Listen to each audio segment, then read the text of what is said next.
I don't want a lot for Christmas. There is just one thing I need. Subscribe. Oh, welcome to the podcast. I'm excited to be here. I want to talk about Christmas, the holidays, navigating the holidays as an uncommon person, a person that wants to be great at everything, wants to have a refined way of thinking, an incredible life ahead, big dreams, strong morals. I remember when I was around 17, this is when I started my run streak, and today was day 2,744 of running every single morning. But back when I was 17, I had this new responsibility to show up for myself in a very, very strong way. It's kind of this coming of age, adult sort of thing. And when Christmas came around for that first time where I'm waking up early, I'm going outside for that run no matter what day it is, I woke up that morning and there's the excitement, that Christmas morning excitement that you feel while you're growing up and Santa came to town. And I had that sort of magical feeling still within me. And I wake up and I know it's time to go outside into the darkness at 5 a.m. and go for that run. I can just feel the cold of the outside without even opening the door yet. And I walk downstairs, and my mom was always so big on making Christmas Day fun. So she got all the presents organized in a cool way and stacked up around the tree. And I knew that I didn't want to not experience the excitement of waking up on Christmas morning and running over to the stocking and seeing the gifts and seeing the whole setup by the tree. But this time, I didn't let myself look. I've always been a fan of being surprised. So I didn't let myself look over to the tree. I kept my eyes straight, and I walked to the front door, and I opened that front door, and in that moment I feel the shift of that magic that's still there and I still felt and still wanted to be a part of, and the heavy responsibility of the better version of myself that I'm trying to become. So I walk out that door and I go for that run with the quotes from my mom ringing in my ears of, "It's Christmas, you don't need to go outside so early. That's silly. It doesn't need to be every single day, crew, come on." And in those moments, I knew that there was something deeper to the purpose of doing that, to the purpose of showing up every single day for myself. And I think one of the harder things in those moments were communicating it. The hardest thing in those moments was to communicate the way that I felt about it and how important it felt for me to continue running, well, start running, I guess, at this point. But to keep doing that, showing up for myself in a very real way, even though, of course, I didn't want to. But I was telling myself that I should. And everyone around me reminded me that it doesn't need to be every day. You don't need to be so serious. You don't need to be so obsessed. But I knew that there was something to it. And if this isn't the theme of navigating, well, life, but the holidays, of course, as an uncommon individual, then I don't know what is. Now, you might be thinking, what are the holidays? I would say time to appreciate and remember the things that actually matter. Family, friends, yourself, a quiet moment, a happy, holly jolly moment. But now, it's all about business and buying shit. And that pisses me off a little bit. Because truly it is a magical time, in my opinion.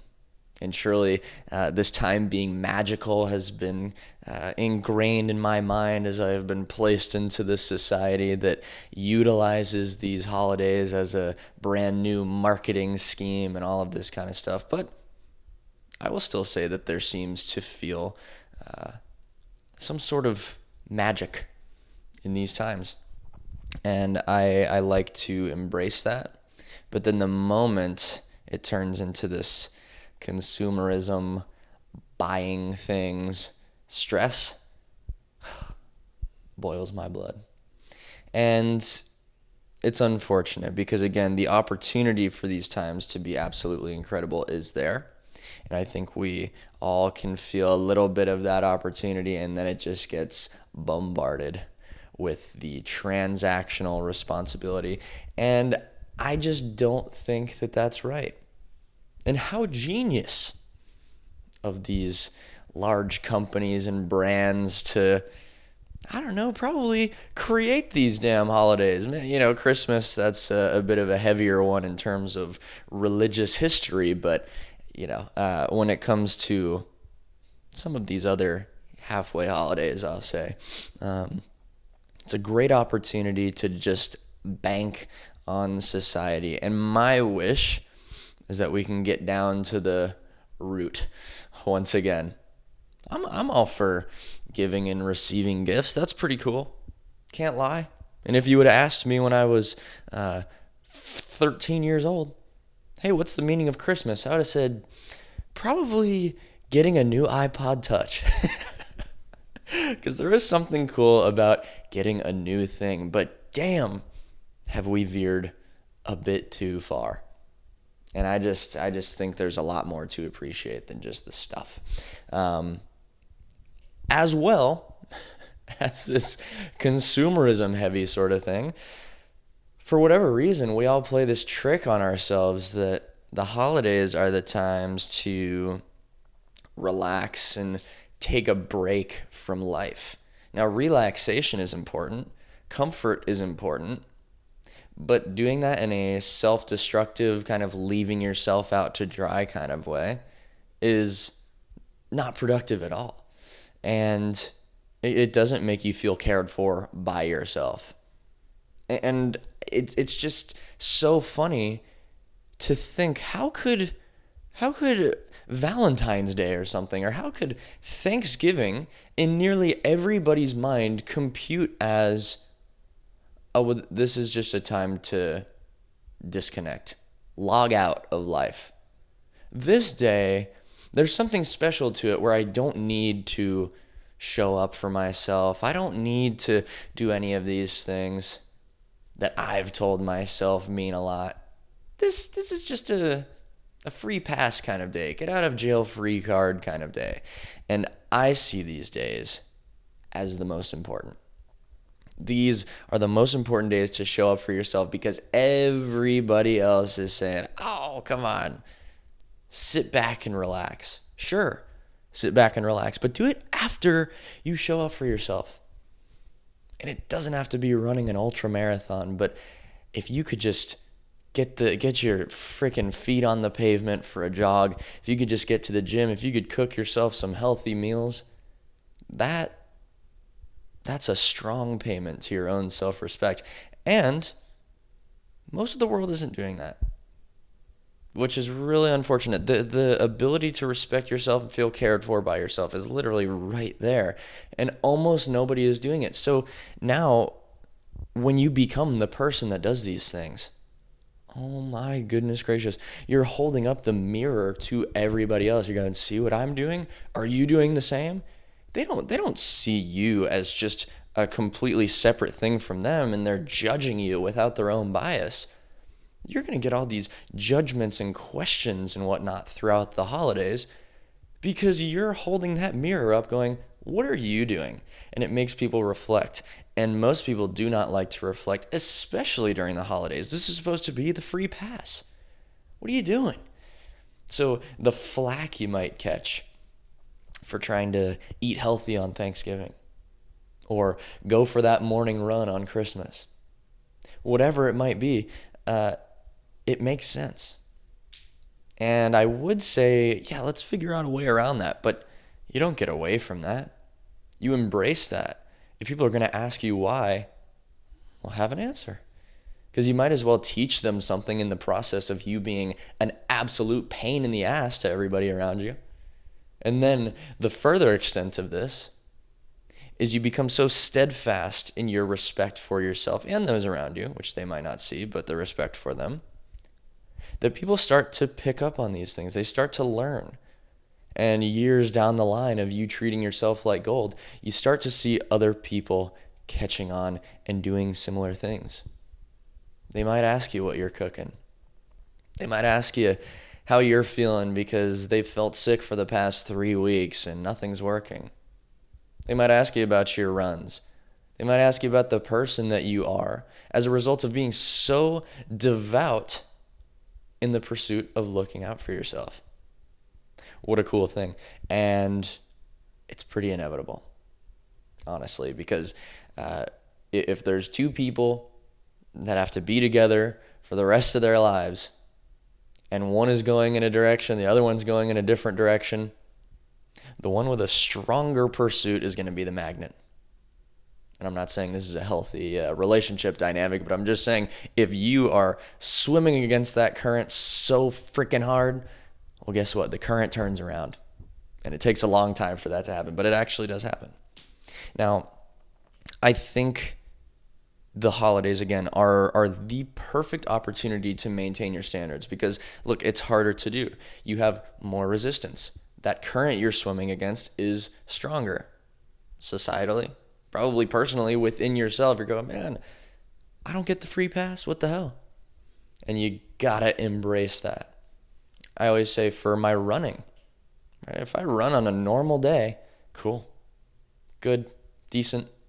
But if it's pouring rain, well, now, of course, I want to run less, and it's going to mean that much more to do it anyways. So the harder things become to do, the more valuable they become to do them because your ability to cross the hypothetical finish line is more unique.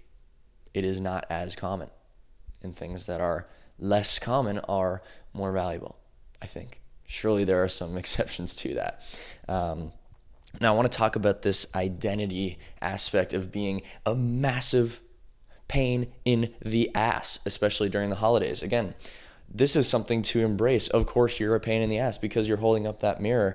Man, I want to say 18, 19, 20, somewhere around there, when I was in a relationship, my first long-term relationship.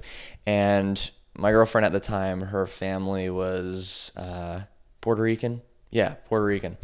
And their diet was dog shit. I mean, it was terrible.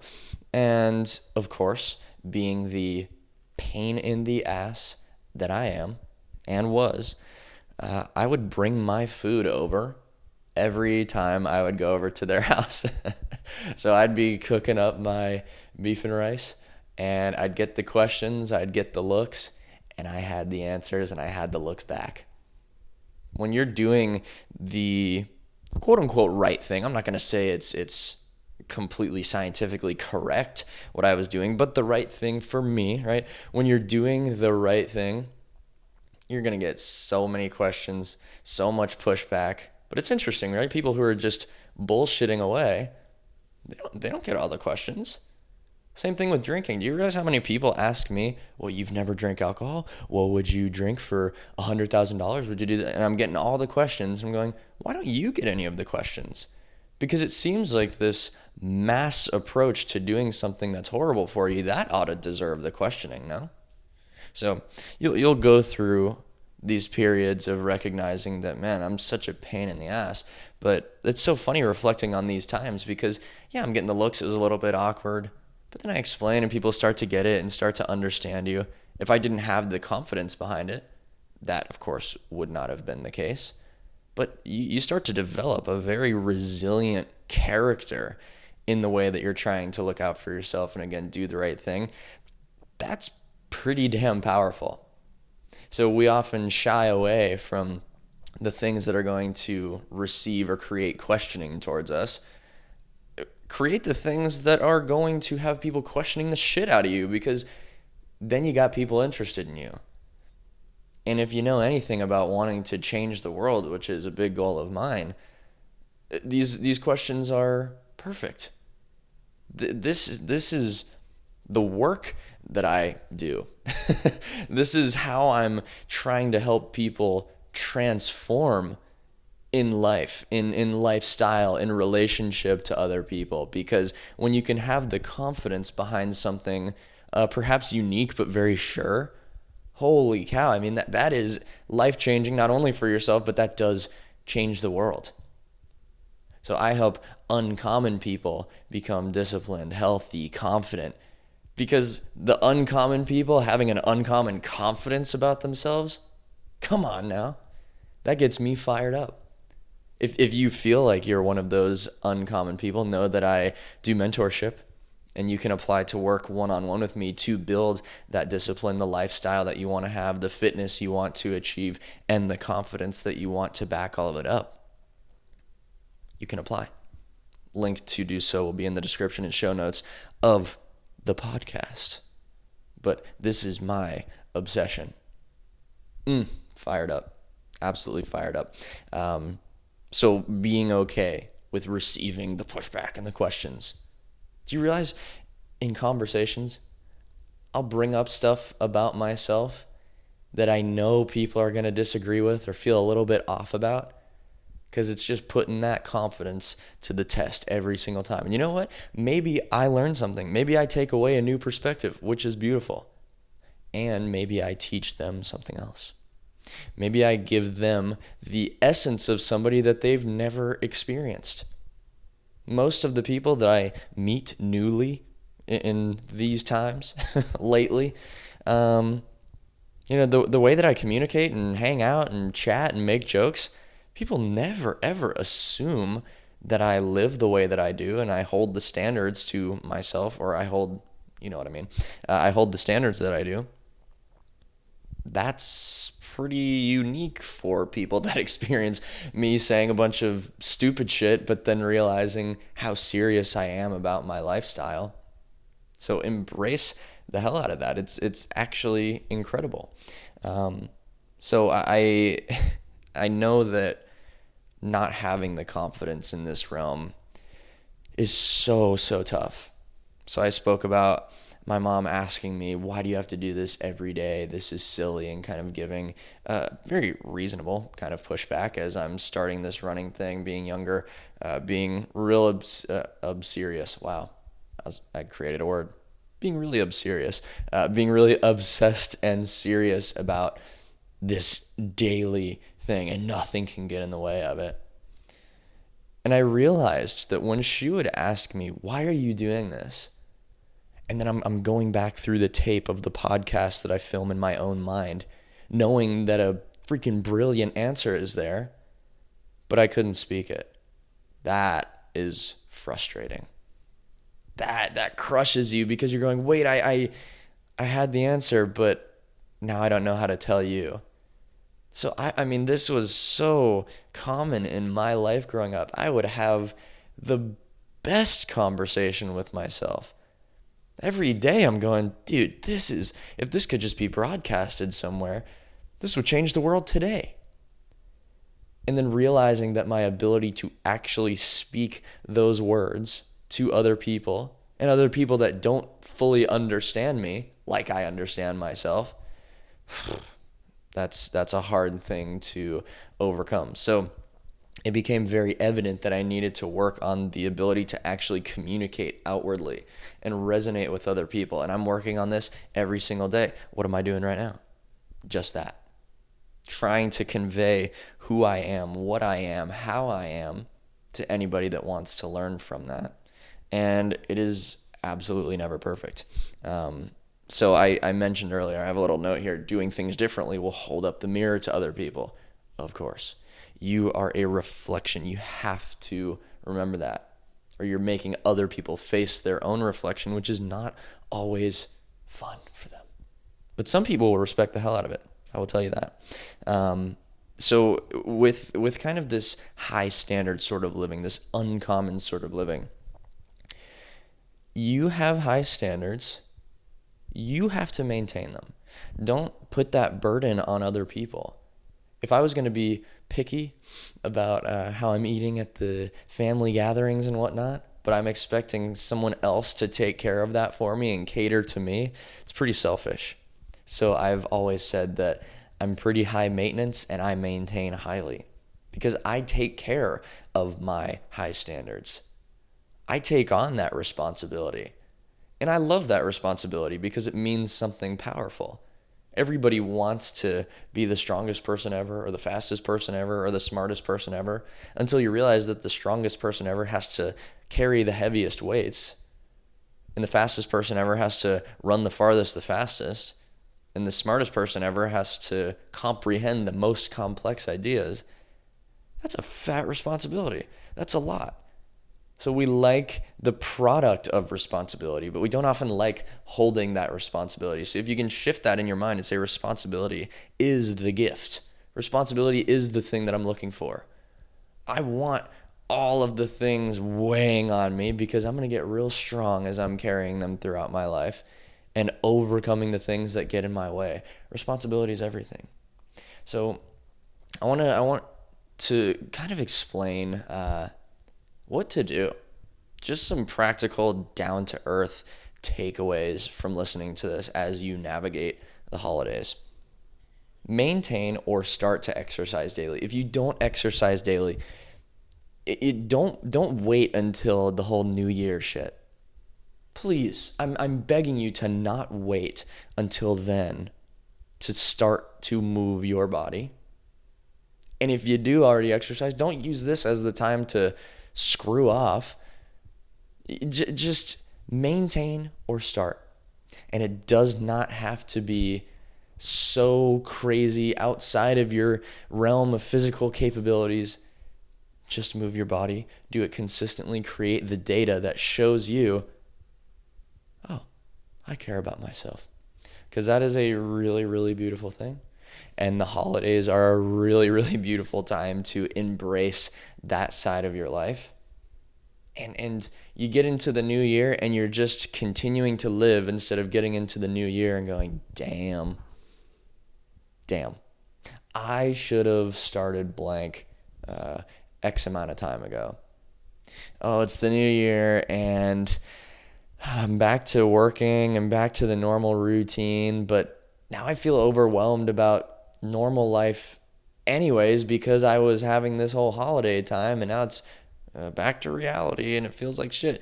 Am I going to add stuff to my plate now? Hell no. So before this weird, fabricated, simulated day of importance, the new year comes along, realize that today matters just as much. Genuinely. The next thing I had here, literally rehearse the answers to the questions that you're likely to receive. So let's say you're trying to be really healthy nutritionally throughout the holidays. And you're going to make your own meals and you're going to prep stuff and you're going to pack stuff in a little glass container. Probably not plastic. So you're going to have your meal preps in the glass containers, bringing them to, wherever you're traveling to. I don't know. You get the image here. What do you think you're going to get? Oh, what is that? Well, if you don't have an answer, you go, come on. You say, that's my meal prep, motherfucker. And you have confidence behind it because you know what you're going to say and you know what people are probably going to ask. So rehearse the answers. As goofy as it sounds, practice for the pushback that you're likely to receive, and it's probably not going to be as threatening to you.